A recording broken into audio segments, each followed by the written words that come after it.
आज के सेशन में हम लोग online education versus offline education के बारे में बात करने जा रहे हैं।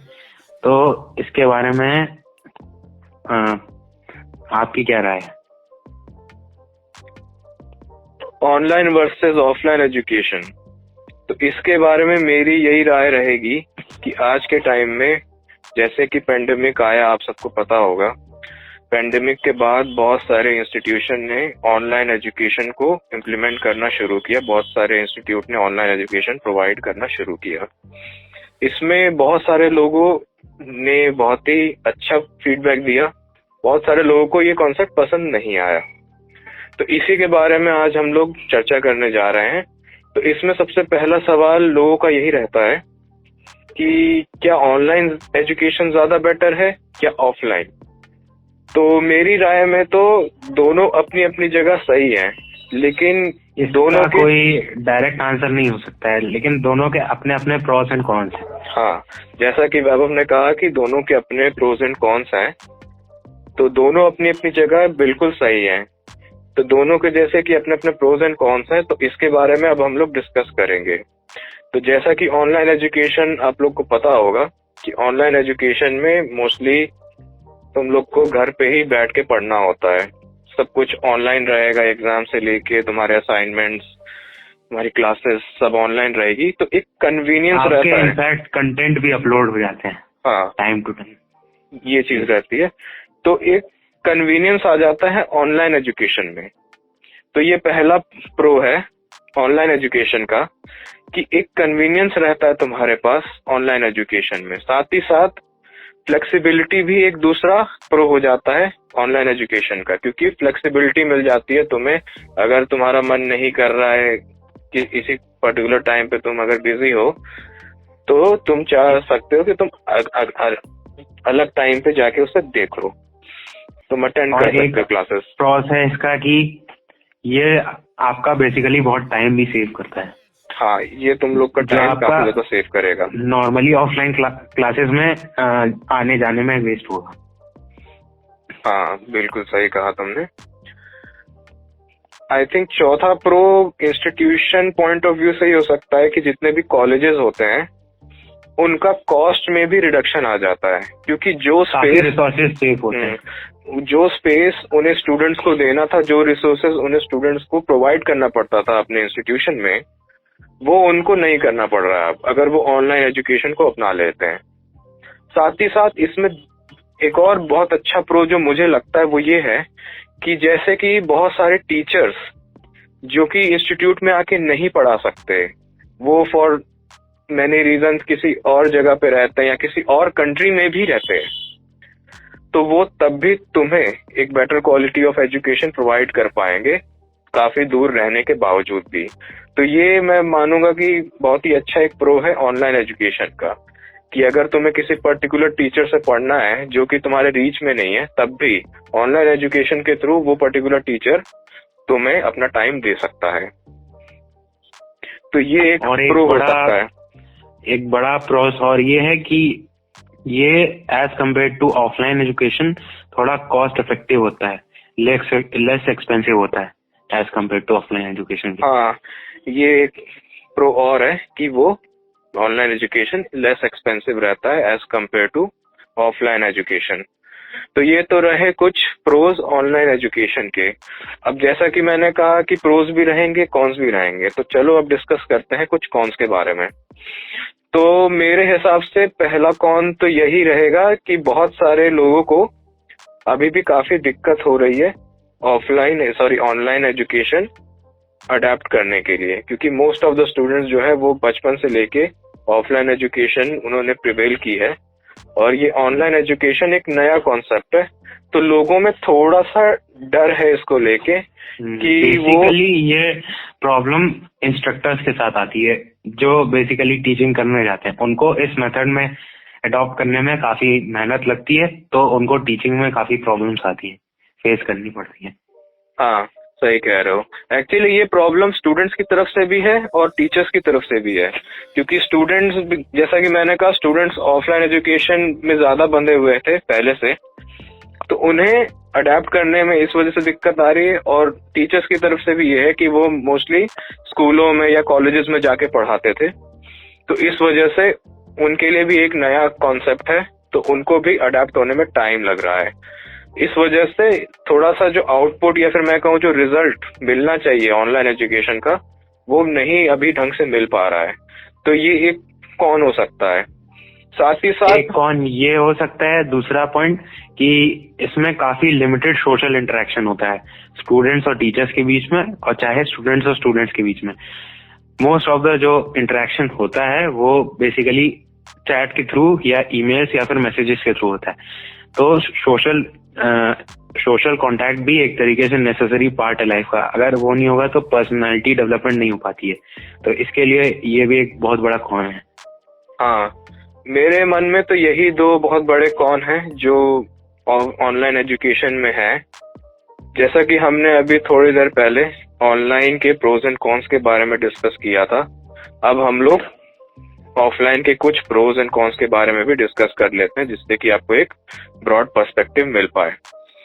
तो ऑफलाइन का पहला प्रो तो यही रहेगा कि आपकी इंटरेक्शन टीचर्स के साथ, फैकल्टी मेंबर्स के साथ, साथ ही साथ तुम्हारे और जो तुम्हारे बैच में और स्टूडेंट्स है उसके साथ ज्यादा बेटर हो पाती है ऑफलाइन में, क्योंकि तुम फिजिकली जाके क्लासेस कर रहे हो अपने कॉलेज में या फिर यूनिवर्सिटी में। तो सबसे पहला प्रो तो यही है ऑफलाइन एजुकेशन का कि तुम इंटरेक्ट कर पाते हो बाकी सारे लोगों से जो कि तुम्हारे सराउंडिंग में है। और इसका एक और बेनिफिट तुम्हें ये होता है कि तुम बहुत अच्छा कनेक्शन लोगों से बना सकते हो, जिससे कि तुम्हारा नेटवर्क बढ़ता है। और अगर तुम्हारा जब नेटवर्क ज्यादा अच्छा बढ़ेगा तो ये तुम्हें कॉलेज के बाद भी जब प्रोफेशनल लाइफ में तुम एंटर करोगे तो उसमें भी तुम्हें बहुत ज्यादा बेनिफिट देता है, क्योंकि नेटवर्किंग बहुत ही ज्यादा जरूरी होता है जब तुम प्रोफेशनल लाइफ अपनी शुरू करते हो। इसका दूसरा प्रो मुझे लगता है ऑफलाइन एजुकेशन का ये हो सकता है कि ऑफलाइन एजुकेशन में तुम्हें और भी बहुत सारी फैसिलिटीज मिल जाती हैं जो कि तुम्हें प्रैक्टिस बेस्ड लर्निंग मिलती है, और साथ में तुमको काफी एक्स्ट्रा करिकुलर एक्टिविटीज मिलती हैं जो कि काफी बेनिफिशियल होती हैं एज हॉबी।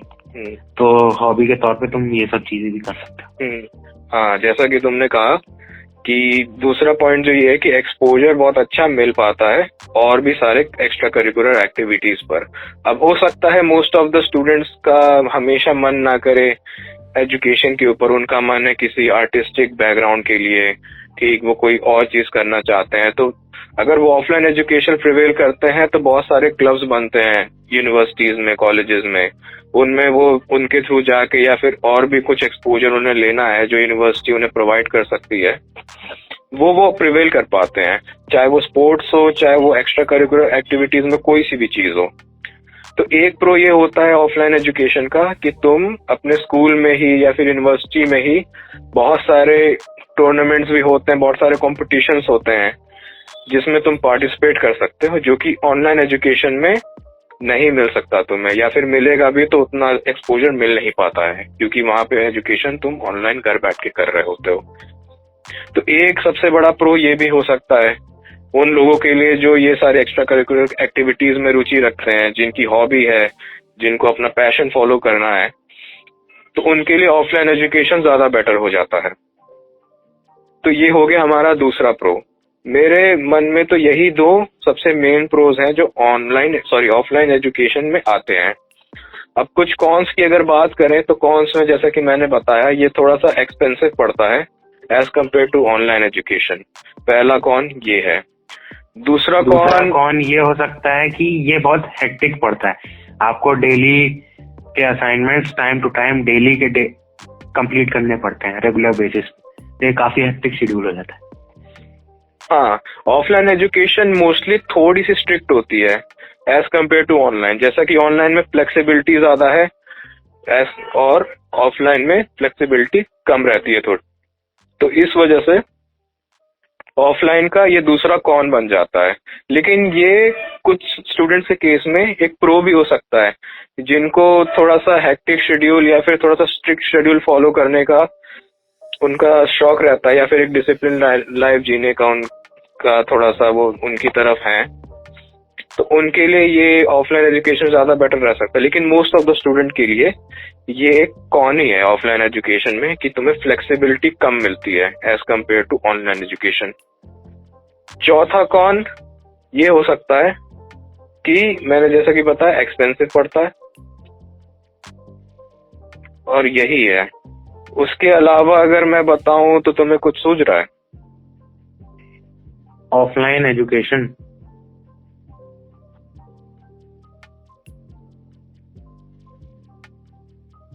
अबे नहीं मिल रहा। चलो कोई वैसे एक देखने दे। हाँ, एक सबसे मेन पॉइंट हो गया टाइम मैनेजमेंट का। चलो हम लोग ने काम करते हैं, फिर से ऑफलाइन एजुकेशन के कौन डिस्कस कर लेते हैं, लेकिन उसमें दिक्कत हुआ है। देखो, पहला पॉइंट मैं बोलूंगा कि तुम्हारा कॉस्ट इफेक्टिव। दूसरा पॉइंट ये होता है रिसोर्सेस ज्यादा लगते हैं, ठीक है। तीसरा पॉइंट ये होता है फ्लेक्सिबिलिटी कम मिलती है। चौथा पॉइंट तुम कह रहे हो टाइम मैनेजमेंट। ये 4 होगा, ठीक है। चलो मैं फिर से बोलता हूँ। या टाइम मैनेजमेंट का हटा के ये बोल दे कि बेसिकली जो स्टूडेंट्स किसी न किसी रीजन से अटेंड नहीं कर पाए क्लास, तो उनके लिए कोई और मेथड में क्लासरूम टीचिंग अवेलेबल ही नहीं रहेगी। तो कोई रिकॉर्ड नहीं है, कोई वीडियो टाइप का नहीं है कि जिसको वो देख के उस दिन का मिस किया वो क्लास अटेंड कर पाए। हाँ ठीक है, चलो ठीक है। तो वही है। तो अब हम कुछ प्रोस के बारे में डिस्कस, सॉरी अरे यार चलो फिर अब हम कुछ कॉन्स के बारे में डिस्कस करते हैं जो कि ऑफलाइन एजुकेशन में स्टूडेंट्स को फेस करने पड़ते हैं। तो मेरे पॉइंट ऑफ व्यू से पहला कॉन ये हो सकता है कि तुम्हें फ्लेक्सिबिलिटी कम मिलती है as compare to online education. तुम्हारे पास फ्लेक्सिबिलिटी कम होती है, ऑनलाइन में ज्यादा होती है, ऑफलाइन में कम होती है। ये चीज बहुत सारे बच्चों के लिए एज अ कॉन हो जाता है। दूसरा पॉइंट ये है कि as compare to online education, offline education ज्यादा एक्सपेंसिव पड़ता है। तो ये दूसरा कॉन है। टेक्नोलॉजीज यूज नहीं हो पाती हैं पढ़ाई में। हाँ, अगर प्रॉपर टेक्नोलॉजीज अगर कोई कर सकती हैं, प्रॉपर टेक्नोलॉजीज अगर कोई इंस्टीट्यूट अगर तुम्हें प्रोवाइड भी कर रहा है तो वो और एक्सपेंसिव हो जाती है। तो दूसरा पॉइंट तो यही है कि एक्सपेंसिव पड़ता है ऑफलाइन एजुकेशन ऑनलाइन के कंपैरेटिवली। तीसरा कॉन मेरे हिसाब से ये है कि तुम टाइम मैनेजमेंट ज्यादा अच्छे से नहीं कर पाओगे, अपने हिसाब से नहीं कर पाओगे अगर तुम ऑफलाइन एजुकेशन अवेल करते हो, क्योंकि वहां पे तो जो कौन ये क्योंकि वहां पे तो जो तुम्हें वो बना दिया गया है, जो टाइम टेबल उनका है वही तुम्हें फॉलो करना होगा, वहां पे तुम्हारी कुछ नहीं चलने वाली। चौथा जैसा वैभव बताएगा, चौथा क्या होगा आप लोग को, वैभव बताओ। चौथा कौन ये होता है कि बेसिकली जो स्टूडेंट्स किसी ना किसी पर्सनल रीजन या फिर किसी और रीजन से क्लासरूम टीचिंग अटेंड नहीं कर पाए, तो बेसिकली उनके लिए कोई रिकॉर्ड नहीं रहेगा कि वो उस दिन की मिस क्लास अटेंड कर पाए। किसी फॉर्म का वीडियो या फिर किसी फॉर्म का कोई भी रिकॉर्डिंग अवेलेबल नहीं रहती। तो ये उस केस में एक डिसएडवांटेज है बहुत बड़ा। जैसा कि वैभव ने कहा कि अगर कोई क्लास अगर तुम लोगों ने मिस कर दी तो वो क्लास दोबारा अटेंड करने का और कोई ऑप्शन नहीं है। एज कम्पेयर अगर देखा जाए, अगर हम ऑनलाइन एजुकेशन कंपेयर करें तो ऑनलाइन एजुकेशन रिकॉर्ड हो जाती है, तो तुम उनके रिकॉर्डेड लेक्चर्स कभी भी सुन सकते हो। तो ये एक काफी बड़ा कॉन है ऑफलाइन एजुकेशन का कि भाई अगर क्लास मिस कर दी तो मिस कर दी।